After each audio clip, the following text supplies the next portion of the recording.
Hey guys, it's Dr. Trisha Cardner, the author of Peak Poker Performance, back with another quick tip on how you can better deal with the trials and tribulations that naturally come along with the game of poker. One thing that I think will help you quite a lot is if you train yourself to have the right expectations about poker.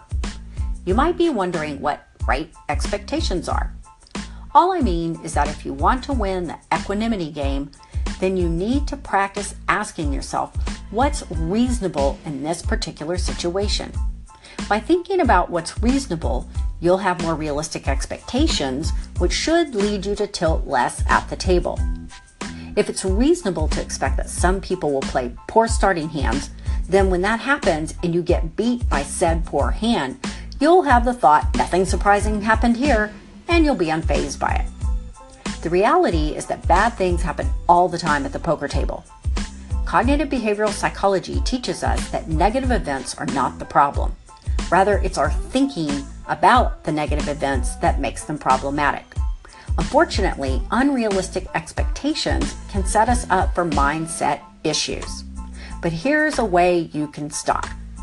What you want to do is you want to prepare your mind in advance so that you don't lose it. Keep in mind that you'll most likely encounter poor starting hands, terrible flops, jerks at the table, and a whole host of other problems whenever you sit down to play. If you expect such issues to be present, then you won't be so upset or angry when they do. Let me give you an example.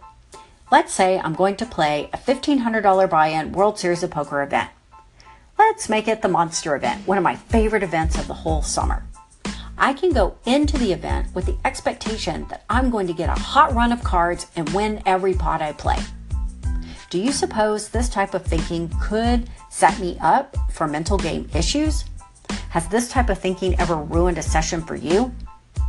You won't lose your mind if you expect people to play poorly or if you expect to have a poor run of cards and poor flops just for good measure to go with them. In fact, I encourage you to meditate on and reflect on these very points before you even go to play. If you go into any event or session overly optimistic, you'll probably get frustrated when things don't go your way. Being too optimistic can lead to frustration and/or anger. But the solution is simple. Adjust your expectations to reality. Now, I'm not suggesting abject pessimism. I just want you to have a healthy dose of realism.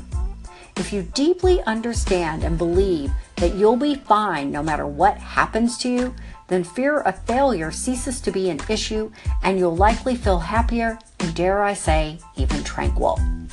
Understand that you have the internal freedom to choose your attitude towards any event that happens to you. The ultimate mindset is to be able to calmly face down adversity while transforming it into an advantage wherever possible. Do this and you'll have won the equanimity game. If you want more information on my work, then check out Peak Poker Performance, which is my book, or go to peakpokermindset.com, where I even have a free course called Rev Up Your Poker Success that you can take, and it'll teach you all about how to set goals to make your poker dreams a reality. You can also follow me on Twitter at Dr. Trisha Cardner. Until next time, keep working on that mindset.